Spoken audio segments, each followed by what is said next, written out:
මගේ යාළුවෝ හැමෝම අදත් ඔයගොල්ලෝ මේක දුරා ඉන්නේ Rexsun YouTube channel එක අරගෙන තවත් brand new video එකක් එක්ක. ඉතින් මම අද ඔයගොල්ලන්ට කියලා දෙන්න යන්නේ කොහොමද වෛරස් එකක් හදාගන්නේ කියලා. ඉතින් මේකට ඔයගොල්ලන්ට අවශ්‍ය වෙන PC එකක්. ඉතින් මේක PC වෛරස් එකක් නිසා ඔයගොල්ලන්ට මේක phone වලට දාලා භාවිත කරන්න හැකියාවක් නැහැ. PC එක ඇතුළේ විතරයි ඔයගොල්ලන්ට මේක පාවිච්චි කරන්න පුළුවන් වෙන්නේ. ඉතින් වීඩියෝ එකට යන්න කලින් මතක් කරනවා මේ දේවල් ඔයගොල්ලෝ PC එකේ අත්දැක බලන්න යන්න එපා. මොකද මේ මොන ඩැමේජ් එකක් වෙන්න පුළුවන් ඔයගොල්ලෝගේ PC එකට. ඉතින් තව දෙයක් මතක් කරනවා ඔයගොල්ලෝ තාමත් මම subscribe කරලා නැත්නම් මේ දැන්ම අනිවාර්යයෙන්ම subscribe කරන්න, like කරන්න, මොන හරි ගැටලුවක් හෝ ඉදිරියට අවශ්‍ය වීඩියෝ ගැන අදහසක් තියෙනවා නම් පළවෙනි comment කරන්න ඔයගොල්ලෝ නොදන්න යාළුවන්ට බලන්න වීඩියෝ එක share කරන්න. එහෙනම් අපි යමු අපේ වීඩියෝ එකට.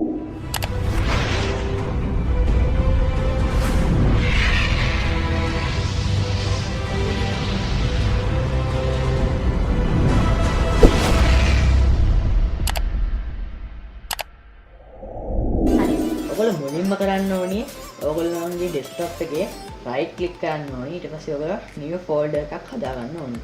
ඉතින් මේකට නම් name එකක් දෙන්න ඕනේ නැහැ. ඔයගොල්ලෝ මේක ඇතුළට ගිහින් ඔයගොල්ලෝ මෙතන create කරන්න ඕනේ new text එකක්. ඔයගොල්ලන්ට මේ නැති text document කියලා මෙන්න මෙතන තියෙනවා. right click කරලා new කියන තැන text document කියලා තියෙනවා. ඉතින් ඔයගොල්ලෝ මේක උඩ click කරන්න. ඊට පස්සේ ඔයගොල්ලන්ට මේ නැති text document එකක් නේද create වෙනවා. ඔයගොල්ලෝ මේක double click කරලා මේ notepad එකේ ඇතුළට යන්න. ඉතින් මම දැන් කියන දේ ඔයගොල්ලෝ ඒ විදිහටම type කරන්න. ඔයගොල්ලෝ මුලින්ම කරන්න ඕනේ dot දෙකක් ගන්න. ඊට පස්සේ R E X කියලා type කරන්න. ඔයගොල්ලෝ ඊට පස්සේ enter press කරලා යටට යන්න.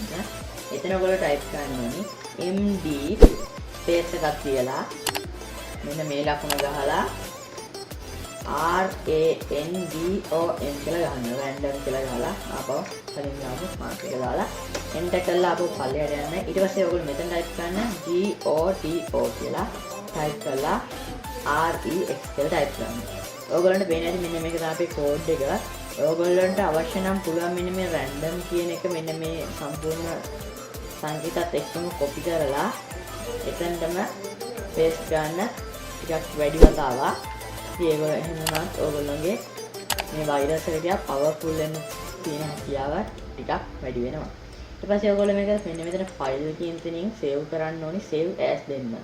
දීලා ඔයගොල්ලන්ට පේන ඇති මෙන්න මේ වගේ එකට තමයි ඊට පස්සේ එන්නේ. ඊට පස්සේ ඔයගොල්ලෝ මෙන්න මෙතන ඔයගොල්ලන්ට කැමති නමක් එක්ක මම මෙතන දෙනවා වෛරස් කියලා දීලා ඩොට් එකක් තියලා BAT කියන ෆෝමැට් එකකින් මේක සේව් කරන්න. save කරන්න කලින් ඔයගොල්ලෝ බලන්න මෙන්න මෙතන save as type කියන තැන all file දීලා ඉන්න ඕනේ ඔයගොල්ලෝ. එහෙම නැත්නම් මේක save වෙන්නේ නැහැ. ඊට පස්සේ ඔයගොල්ලෝ save කරන්න මේක. ඔයගොල්ලන්ට පේනවා ඇති මෙන්න මෙතන අපේ virus.bat කියන ෆයිල් එක හැදිලා තියෙනවා. ඔයගොල්ලන්ට පේනවා ඇති. ඔයගොල්ලෝ ඊට පස්සේ මේක මෙතන run කරලා බලන්න පුළුවන්. ඒ කියන්නේ මේක ඔයගොල්ලෝ run කරලා බලන්න ඕනේ new folder එකක් ඇතුලේ. ඔයගොල්ලන්ට පේනවා දැන් ඉන්නවා new folder 2 කියන එක ඇතුලේ. ඔයගොල්ලෝ ඉතින් මේක කිසිම විදිහකින් desktop එකේ run කරන්න එපා. කියන්නේ මෙන්න මේ කොටසේ ඔයගොල්ලෝ run කරන්න එපා.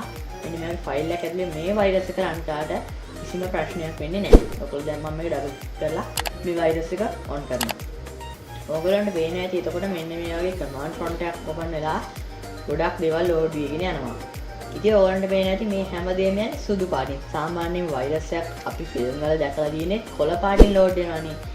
ඉතින් අපිට ඕන නම් මේකේ කලර් එක change කරන්න පුළුවන්. මම ඒක ඊළඟට කියන්නම්. මම දැන් කියන්නම් මේකේ මොකද්ද වෙන්නේ කියලා. ඔයගොල්ලන්ට මේ close කරොත් බලා ගන්න පුළුවන්.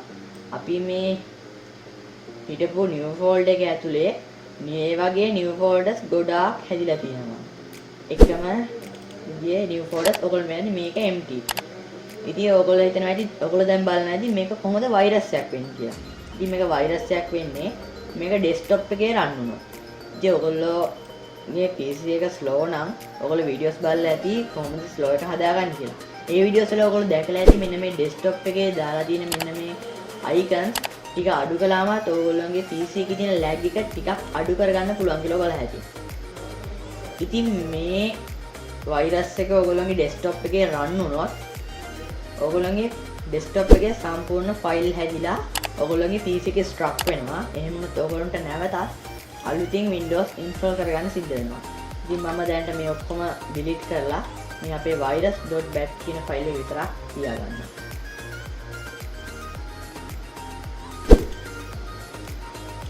හරි ඔයගොල්ලන්ට පේනනේ මගේ virus.bat කියන ෆයිල් එක විතරක් සේව් වෙලා තියෙනවා. මම ඔයගොල්ලන්ට ඉස්සෙල්ලා කිව්වා මේක ඇතුළේදී මේ රන් වෙන command prompt එකේ අකුරු වල කලර් එක මාරු කරන විදියක් කියලා. ඉතින් ඔයගොල්ලෝ ඒකට කරන්න ඕනේ ඔයගොල්ලෝ ඕපන් කරගන්න CMD කියලා ටයිප් කරලා CMD එක. ඔයගොල්ලෝ ඊට පස්සේ මෙතන ටයිප් කරන්න COLOR help කියලා ටයිප් කරලා enter කරන්න. ඔයගොල්ලෝ ඒතර බලන්න පුළුවන් මෙන්න මේ විදිහට මේක ලෝඩ් වෙනවා. ඒතර ඔයගොල්ලෝ බලන්න පුළුවන් මෙන්න මේ කලයකට අදාළ letter එක මෙන්න මෙතන සමාන ලකුණු ඉස්සරහින් දාලා තියෙනවා. ඉතින් ඔයගොල්ලන්ට පුළුවන් කැමති කලයක ස්පෙලිං letter එකක් මෙතන තෝරගෙන ගිහින් අතන ටයිප් කරන්න. මම දැන් එතන ටයිප් කරන විදිහ කියන්න කලින් මම මෙතනින් මේක ක්ලෝස් කරලා දාලා ඔයගොල්ලන්ට වෙන්නේ මේ මගේ මේ virus.bat ෆයිල් එකට edit දීලා මම මේක ඕපන් කරගන්නවා. ඒතර ඔයගොල්ලෝ බලන්න පුළුවන් අපි ඉස්සර ටයිප් කරපු කෝඩ් එක තියෙනවා. ඔයගොල්ලෝ මුලින්ම ගන්න මෙන්න මෙතන rex කියන එකට කලින් dot එකට කලින් ළඟට ගිහින් ඔයගොල්ලෝ enter කියන press කරලා මෙතන උඩ space එකක් හදාගෙන තුනක් ඔයගොල්ලෝ එතන ගන්න ඕනේ COLOR කියලා ගහලා space එකක් තියලා ඔයගොල්ලෝ අතනින් තෝරන ආලේකේ letter එක දෙන්න. මම මෙතන දෙන්නේ A. ඊට පස්සේ ඔයගොල්ලෝ control S press කරලා එක save කරගන්න. ඊට පස්සේ මේ close කරලා ඔයගොල්ලෝ මේක open කරලා දාන්න පුළුවන්. මේ අපේ මේ රන් වෙන මේක රන් වෙන ඔයගොල්ලෝ බලන්න පුළුවන් කොළ පාට letters වලින්. ඉතින් ඔයගොල්ලෝ මම මේ තප්පර ගානක් රන් කරලා පෙන්නනවා අපේ කොච්චර ෆයිල් ප්‍රමාණයක් හැදෙනවද කියලා. ඉතින් ඔයගොල්ලෝ බලන්න පුළුවන් අපේ ෆයිල්ස් ගොඩක් හැදලා තියෙනවා. ඉතින් ඔයගොල්ලෝ select control A press කරලා අපේ virus file එක අයින් කරලා බලුවොත් ඔයගොල්ලෝ පේනවා ඇති. ඒ තප්පර කිහිපෙට ෆයිල් 1266ක් create වෙලා තියෙනවා. ඉතින් ඔයගොල්ලෝ හිතන්න මේක කරන්න අපේ desktop එකේ කොයිතරම් විදිය අපේ කොයිතරම් ලොකුට අපේ PC එක හිර වෙනවද කියලා. ඉතින් ඔයගොල්ලෝ මම කියනවා මේක කිසිම විදිහ ඔයගොල්ලෝ PC එකේ run කරන්න එපා. ඒ වෙන damage එකට වගකීම මම බාරගන්නේ නැහැ. ඔයගොල්ලන්ට පුළුවන් මේක ඔයගොල්ලෝ PC එකේ run කරලා බලන්න. හැබැයි desktop එකේ run කරගන්න එපා. නැවතත් කියනවා desktop එකේ නම් run කරගන්න එපා. කිසිම විදිහකින් මේ file එක. එහෙනම් අද අපේ වීඩියෝ එක ඉවරයි. ඊළඟ වීඩියෝ එක මම ඔයගොල්ලන්ට අරගෙන එන්න ඊට වඩා ගොඩාක් powerful virus එකක් හදාගන්න විදිය. ඉතින් ඒ වීඩියෝ කරන්න බලාපොරොත්තු වෙන්න මම අද sign out වෙනවා. සුබ දවසක්. I got broads in Atlanta, just to throw me in the family. Credit cards and the scammers, getting no licks in the bank. Legacy.